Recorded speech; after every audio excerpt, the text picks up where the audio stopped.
guys. I am here at the Paradise Front Room with the fabulous, talented, wonderful, lovely Dalton Sim, personal manager for so many great bands that you love. Fun, Dispatch, Guster, Alexi Murdoch, all of the Dispatch various offshoots, Chad Stokes, State Radio. You're a busy man. How are you, Dalton? I'm doing very well, thank you very much. How are you? I am so well. So tell us why we are here at the Paradise tonight. Well, tonight, Chad Stokes, who's in Dispatch and State Radio, is doing a benefit for his foundation, Calling All Crows. He does it yearly. This is the 6th year.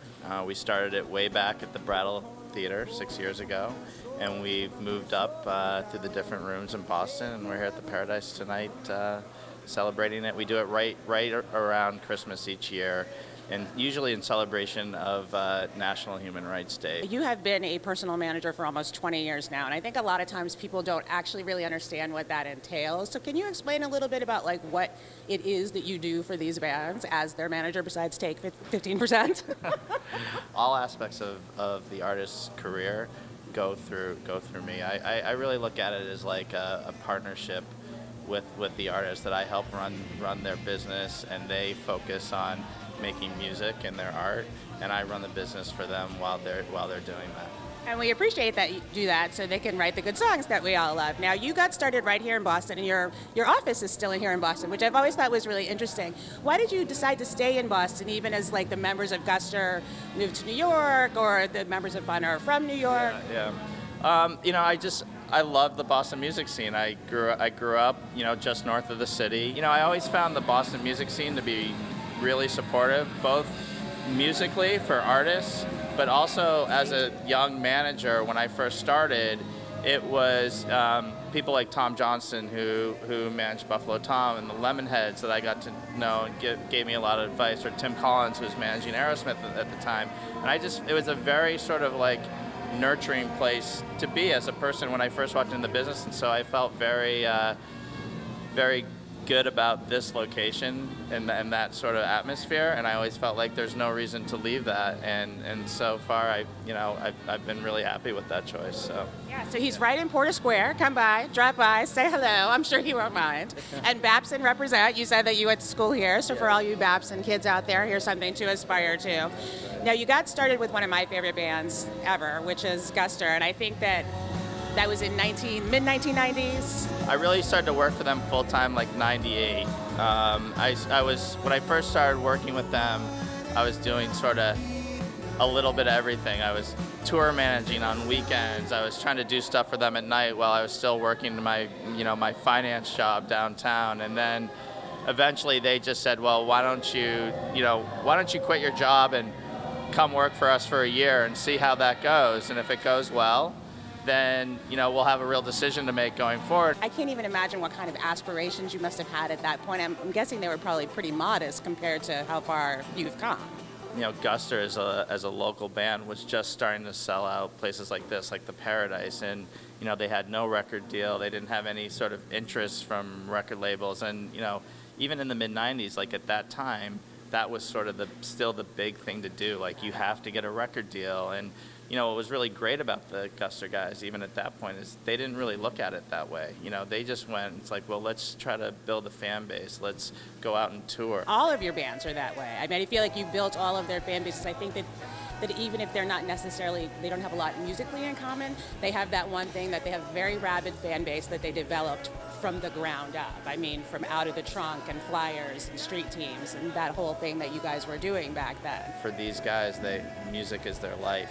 There isn't really a plan B. They don't want to go and be doctors or lawyers or other things. They want to be musicians. And so I get really attracted to people that sit there on day one and say, like, how do I do this for my whole life? How do I have a 30, 40-year career at making music? And so I've been really lucky so far to be associated with artists that look at it that way. All of your bands, to a certain extent, until you hooked up with Fun and that really blew up, have done the DIY thing, and then they've gotten record deals, and then they've had a hit song. But then Dispatch plays Madison Square Garden, and they play for 500,000 people. And when it gets to that level, is it at first even a little bit overwhelming for you? Like, how did we do this? You just never assume that that's going to happen. What's interesting about a band like Fun is, even with their sort of more mainstream success, they went through that same process. They were in previous bands that, toured a ton and were very DIY, and, were signed to major labels and got dropped from major labels. And, they even set out, with their band with their first album was they really just wanted to be a touring band.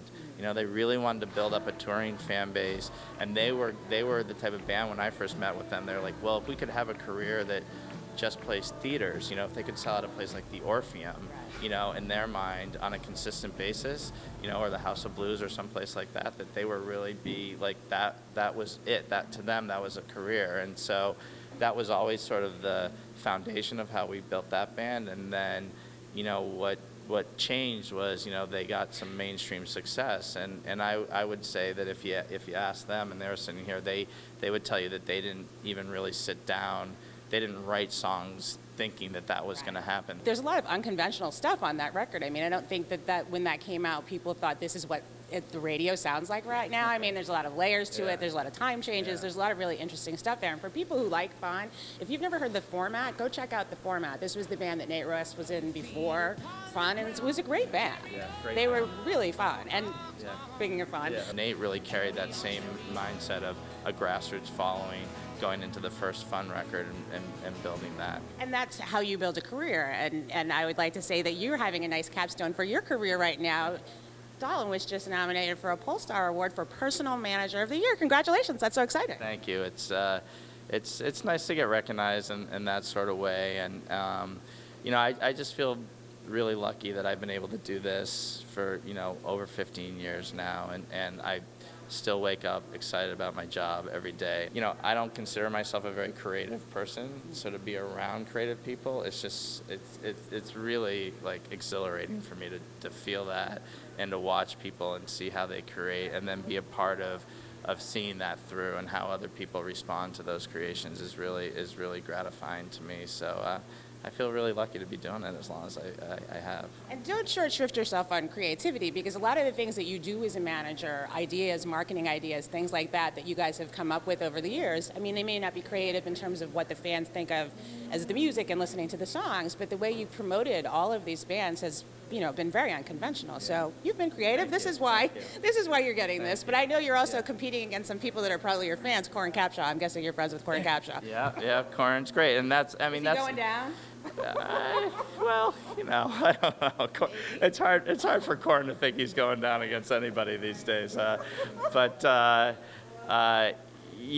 the other managers that are really great. I mean, there's a guy like Roger Davies, who manages Pink, but also manages Tina Turner, Sade, these really strong women, and has done an incredible job. Cher, as well. And so, when I first got to know Roger, I would just like try to get as much information out as I possibly could, because he really is very strategic and very thoughtful in his approach, and really good at like balancing a lot of different things that artists like are going through, and how to really still have a long-term career within all the scope of that. And so Roger's been nominated as well, so it's hard for me a little bit still to feel like I'm in the same category as those guys, but I'm really feel privileged to be a part of it. So.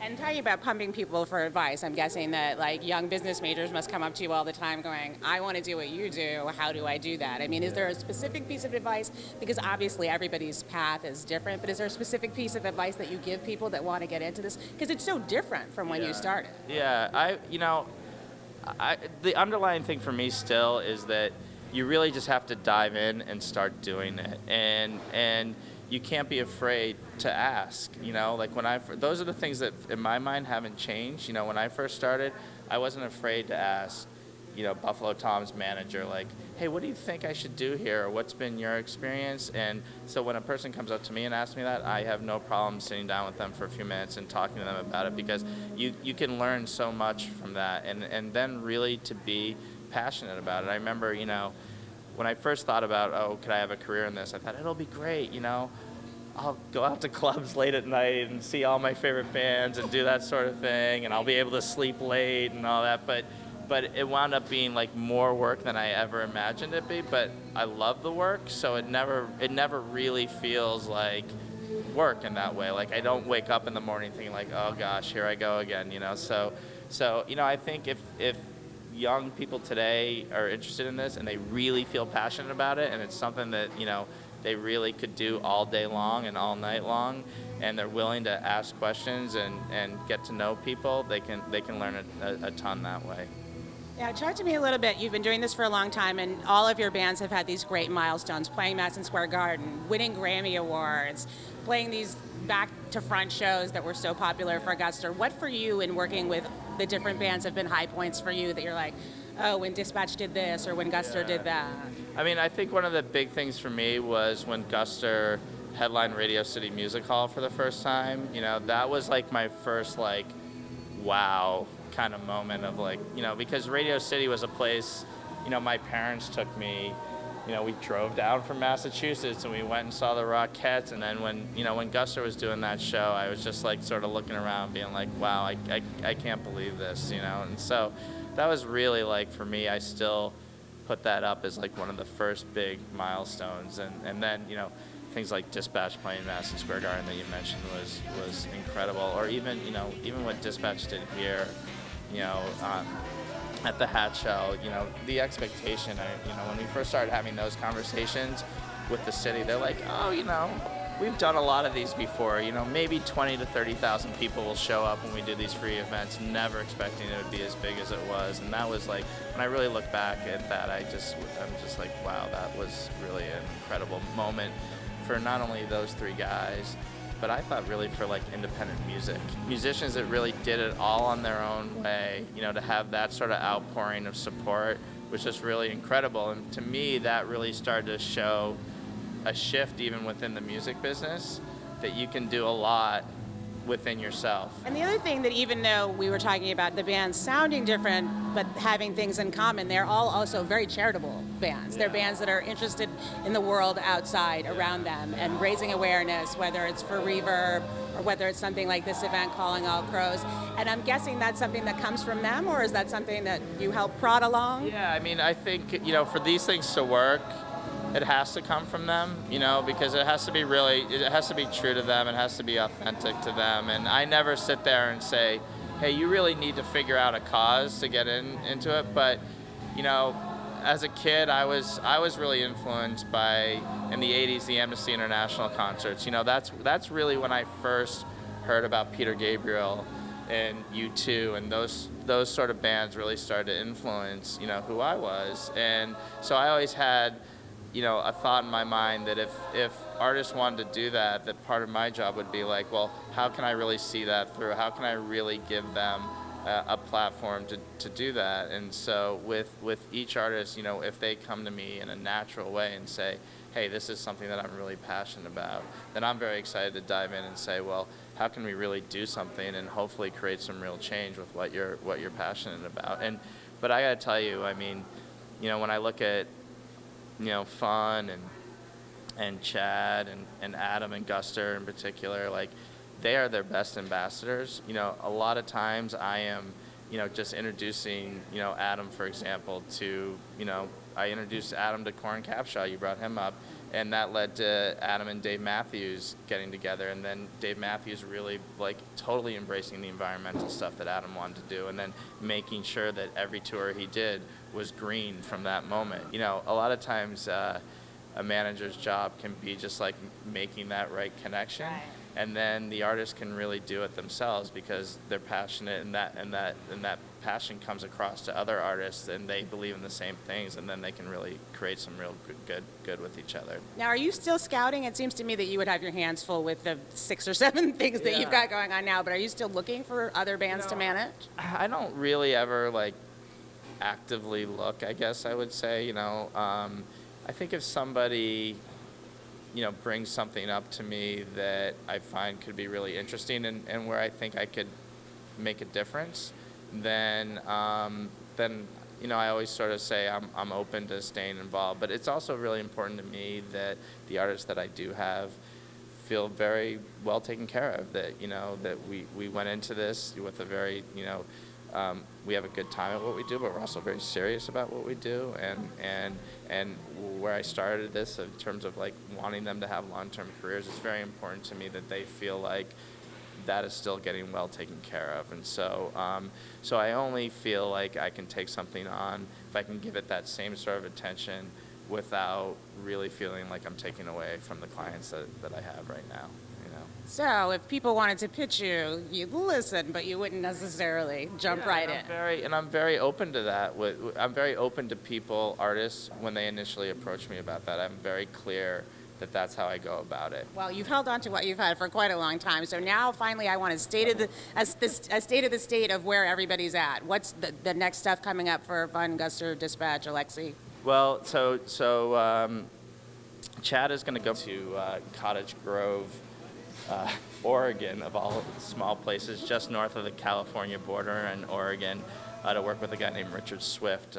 Richard is in the Shins, and so they're going to go make a record with him in January. Yeah, so they're really excited to do that. And then the Fun guys are in the middle of writing their follow-up record, and hopefully they're going to be in the studio in the late spring. And so they're all sort of priming for a record late next year or early in 2015. So this time next year, you're going to be in hell. Hopefully, I have a really good staff that helps me out, so hopefully we can all manage it properly. So I'm looking forward to it. This is as exciting as all the other stuff is. It's really exciting for me when they go in the studio and they're creating, new music. Because at the core of it, I'm still a super fan too myself, so I can't wait to hear what's next for them. And we can't wait to hear what's next for them either. Thank you so much for sitting down and taking time to talk to us, and we will look forward to all those projects sometime next year. Thank you. Back to you guys.